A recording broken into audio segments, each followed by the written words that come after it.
அஸ்திவாரம் போட்டிருக்கிறான். வெள்ளம் என்ன வெள்ளம் வந்தாலும் அவனை அசைக்கப்படுவதில்லை அப்படின்னு போல் சொல்கிறாரு. ஆனால் என் வார்த்தைகளை கேட்டும் அதன்படி செய்யாமல் இருக்கிறவன், இன்றைக்கி மாடர்ன் டே கிறிஸ்டியானிட்டிக்கு வச்சுக்கலாம். அவன் மணல் வந்துச்சுன்னா பயப்படுறான், எதிர்த்தாலும் பயம், உட்காந்தா பயம், நின்னா பயம், எல்லாத்துக்கும் பயம். நீ நம்ம கர்த்தருடைய வழிகளே நடந்தா உனக்கு விரோதமாக பொல்லாப்பு செய்கிறவன் யார்? யார் உனக்கு பில்லி சூனிய கட்டு செய்கிறவன் யார்? யாராலும் செய்ய முடியாது. வச்சா தூக்கி அடிச்சிடும், கர்த்தர் அடிச்சுட்டு போயிடுவார். தன்னால் கட்டுகளை அறுத்தறிவார். நீ கட்டு உடைக்கிறதுக்குன்னு அதுவும் போவோம். But we don't want to change. இன்றைக்கி ஏன் இந்த உபவாசத்தை கூட்டத்தில் இதை பேசுகிறேன்னா, கர்த்தர் வருகை மிகவும் சமீபமாக இருக்கிற அப்படின்னாலே நம்ம யோசனை பண்ணுங்க, ஏன் நமக்கு ப்ரேயருக்கு ஆன்சர் பண்ண முடியும்? இன்றைக்கி கணக்கு போட்டு பாருங்கள், நீங்கள் எத்தனை ப்ரேயர் பெட்டிஷன்ஸ் வைக்கிறீங்க, இதுக்கு எவ்வளோக்கு பதில் வந்துச்சு, எத்தனைக்கு பதில் வரல, பர்சன்டேஜ் போட்டுக்கோங்களேன். 10% பதில் வந்துச்சா, 20% பதில் வந்துச்சா, 50% பதில் வந்துச்சா, 90% பதில் வந்துச்சா, 100% பதில் வந்துச்சா? இதுதான் நம்ம கேஜ் பண்ண வேண்டியது. இப்போ ஃபினான்ஷியல் மேனேஜ்மெண்ட் எடுத்து பார்த்தீங்கன்னா ரிசல்ட் இப்படி தான் பார்ப்பாங்க. எவ்வளோ ரிட்டர்ன்ஸ் வருது, லா ஆஃப் ரிட்டர்ன்ஸ் எவ்வளோ வருது. இன்றைக்கி நம்மளுக்கு வரமாட்டேங்குது. கர்த்தருக்காக நான் காத்து கொண்டிருக்கிறேன் அப்படின்னு ஒரு டயலாக் விடுவாங்க. கர்த்தர் போய் ரொம்ப நாள், கர்த்தர் ஏன் எனக்கு செவி கொடுக்கவில்லை அப்படின்னு சொல்லிட்டு சில பேர் கேட்குறாங்க. நான் கத்தி நீ ஜோமே பண்ணுறதில்ல. நீ இருக்கிறபடி நீ வாழ்கிறபடியே வாழ்வேன்னு சொல்லிட்டு நீ உட்காந்துருக்கிற, அப்புறம் எப்படி கர்த்தர் உனக்கு பதில் சொல்வார்? நீ கர்த்தருடைய வழியை விட்டு விலகி ரொம்ப நாள் ஆச்சு.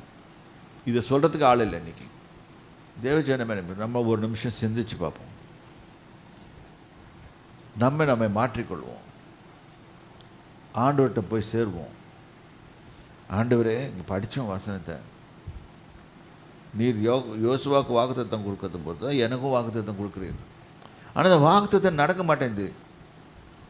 மாதம் வாக்குத்த வசனம் கேக் சண்டே வந்து வாக்குத்த சண்டேன்னு போய் மாதம் உட்காந்துருவோம்.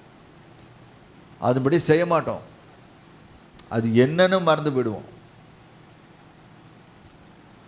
அது மாதிரிலாம் இல்லாதபடி அந்த வாக்குத்தத்தை எனக்குள்ள வேலை செய்தா அப்படின்னு யோசனை பண்ணுங்க. நீங்கள் இந்த மாதிரி செய்து பாருங்கள், உங்களுக்கு வாக்குத்தத்தம் கொடுக்குற பாஸ்டருங்க யோசனை பண்ணுவாங்க. இல்லாட்டி கிழிச்சீட்டு மாதிரி போட்டு போயிடுவாங்க. இது கிறிஸ்டியன் டெக்னாலஜிஸ்ன்னு பேர். ஒரு சீட்டு, ஒரு பாக்ஸ் ஒன்று போட்டு நிறைய சீட்டுங்களை எழுதி போட்டுருது. ஒவ்வொரு கிளியும் வரும்.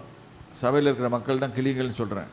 அதுங்க வந்து ஒரு சீட்டை எடுத்துகிட்டு போயிட்டு அது பத்திரமா பார்த்துக்கும். இது எப்படி எனக்கு பழைய நினைவு வருது.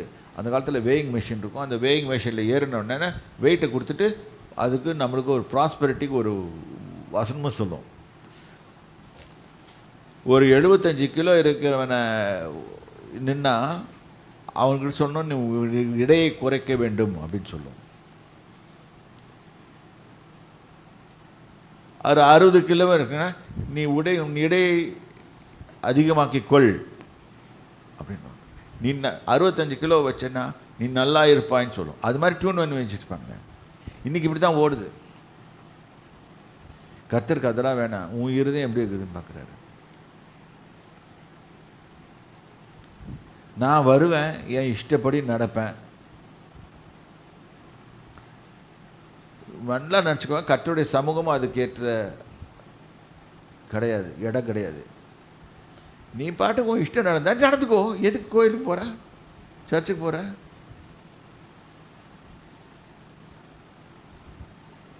நீ உலகத்தரர் அப்படி தானே இருக்கிறாங்க. நான் எவ்வளோ பேர் இருக்கிறோமோ, ஒரு சில கூட்டமோ நிறைய கூட்டமோ, இன்றைக்கி கர்த்தருடைய சொல் கேட்டு அவர் சொல்படி நடக்கிறதுக்கு நம்ம தயாராகணும். அப்போ தானே இன்ஸ்ட்ரக்ஷன் வந்து வேலை செய்யும். இல்லை நான் பாட்டுக்கு நடப்பேன் சாமி, ஆண்டவரே நான் நடப்பேன், என் இஷ்டத்துக்கு நடப்பேன், நீங்கள் என்னை ஆசீர்வதிச்சுக்கிட்டே இருங்க. ஆசீர்வாதம் வராது, சாபம் வந்துக்கிட்டே இருக்கும். Sorry, I have to tell the truth. ஏசாயா 59 1வது வசனம் பாருங்க. இதோ ரட்சிக்க கூடாத படிக்கு கர்த்தருடைய கை குறுகி போகவும் இல்லை. கர்த்தருடைய கை நல்லதா இருக்குது, பெருசா தான் இருக்குது, அவர் தொட்டா வேலை செய்யறாரு. கேட்க கூடாத படிக்கு அவருடைய செவி மந்தமாகவும் இல்லை. மந்தமாகவும் இல்லை, அவர் காது கேட்காம இல்லை, நல்லா கேட்குறாரு. நம்ம பண்ணுற ஜெபத்தெல்லாம் கேட்குறாரு. ஆனால் நம்ம என்ன பண்ணுறோம்? கர்த்தருடைய சமூகத்துக்கு நல்ல ரெஸ்ட் எடுக்கிறோம். சரி, அடுத்தது. உங்கள் அக்கிரமங்களே உங்களுக்கும் உங்கள் தேவனுக்கும் நடுவாக பிரிவினை உண்டாக்குகிறது. ரொம்ப இன்ட்ரெஸ்டிங் திங். நம்முடைய அக்கிரமம் தான் தேவனுக்கும் நமக்கும் பகை உண்டாக்குது. உங்கள் பாவங்களே அவர் உங்களுக்கு செவி கொடாதபடிக்கு அவருடைய முகத்தை உங்களுக்கு மறைக்கிறது. உங்களுக்கு மறைக்கிறது உங்கள் பாவங்கள் தான். இதை வச்சுக்கிட்டு இதை மக்களுக்கு சொல்லாமல் அவன் பாட்டுக்கு டெய்லி கோயிலில் அடிச்சுக்கிட்டு ஜெபம் பண்ணிட்டு என்ன போகிறான்? ஒன்றும் பண்ண முடியாது.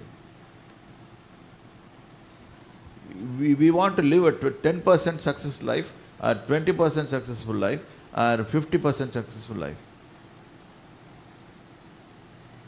இன்னைக்கு ஹைப்பர் கிரேஸ்ன்னு ஒரு பிரசங்கம் பண்ணிட்டு இருக்காங்க. No, whatever the grace, நம்ம எப்படி வேணால் வாழலாம், கர்த்தர் நம்மளுக்கு உதவி செய்துட்டு இருப்பாருன்றது அப்படி இல்லை.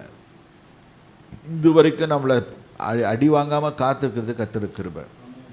இல்லாட்டி வாங்கிட்டு இருப்போம். ஆனால் நம்ம இஷ்டத்துக்கு நம்ம நடக்க முடியாது. இன்றைக்கி வேர்ல்டில் பார்த்தீங்கன்னா ஃப்ரீடம் அப்படின்னு சொல்லுவாங்க. அப்படின்னா யார் சொல்கிறதுனா எல்ஜிபிடி சொசைட்டி சொல்கிறாங்க. இது சொல்கிறதுக்கு எனக்கு பெரிய தடை உண்டு. இதை நான் இப்போ போய் அமெரிக்காவில் பிரசங்கம் பண்ணேன்னா என்னை பிடிச்சி கல்ல வர திட்டுவானுங்க. அவன் கேஸ் போட்டுருவான். அவங்க தான் ஃப்ரீடமை பற்றி ரொம்ப பேசுவாங்க. Every freedom is there. When God gave 10 commandments, there was freedom. Choose பண்ணுறதும் சூஸ் பண்ணாததும் நம்ம இஷ்டம். அப்படி தான் கொடுத்தாரு. இன்றைக்கி ஓக்லஹாமா ஸ்டேட்டில் அமெரிக்காவில் they are bringing back 10 commandments. Why? Because people, they don't know what is what. சரி. ஏனென்றால் உங்கள் கைகள் இரத்தத்தாலும் உங்கள் விரல்கள் அக்கிரமத்தாலும் கரைப்பட்டிருக்கிறது. நான் போன வருஷம் செப்டம்பர் மாதம் ஊட்டிக்கு போனேன். அப்போ ஒரு பெரிய ஹோட்டல் ஓனர் என்னை சந்தித்தார்.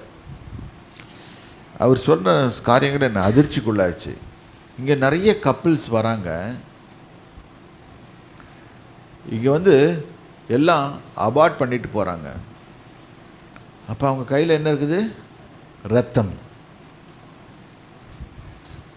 கர்த்தர் எப்படி ஆசீர்வதிப்பார்? அந்த தேசத்தை எப்படி ஆசீர்வதிப்பார்? அந்த பகுதியை எப்படி ஆசீர்வதிப்பார்? நான் சொன்னேன் அந்த ஆளுக்கு, don't entertain such things. Right. உங்கள் உதடுகள் பொய்யை பேசி உங்கள் நாவு நியாயக்கேட்டை வசனிக்கிறது. பொய் பேசுது. கர்த்தருடைய வழி அல்லாதவைகள் மிச்சம் எல்லாமே பொய் வழிகள். இப்போ நீங்கள் பிஸ்னஸில் பார்த்தீங்கன்னா மார்க்கெட்டிங் பண்ணுறாங்களே, என்ன பண்ணுறாங்க? நேராக போனோடனே இந்த துணி வாங்கினீங்கன்னா 3 வாங்கினீங்கன்னா 2 ஃப்ரீன்றான். இது மார்க்கெட்டிங் ஜிம்மிங். உடனே என்ன பண்ணுறோம்? நம்ம ஓடுறோங்க. அவன் ஏன் பண்ணுறதில்லை, உங்கள் பாக்கெட்டில் இருக்க உங்கள் பணத்து மேலே ஏன் பண்ணுறான்? அது அவனுக்கு இருக்குது, கொடுக்கப்பட்டிருக்குது, அவன் செய்கிறான், அவன் தாரேற. நீங்கள் போய் வாங்கிறது உங்கள் முட்டாள்தனம். இப்படி தான் ஓடிட்டுருக்குது. இன்றைக்கி சபைகளும் இந்த மாதிரி ஆகி போயிடுச்சு, அடிஷ்னல் பெனிஃபிட்ஸ் கொடுத்து. But actually it won't work. நீதியை தேடுகிறவனும் இல்லை, சத்தியத்தின்படி வழக்காடுகிறவனும் இல்லை. மாயையை நம்பி அபத்தமானதை பேசுகிறார்கள். தீமையை கர்ப்பம் தரித்து அக்கிரமத்தை பெறுகிறார்கள்.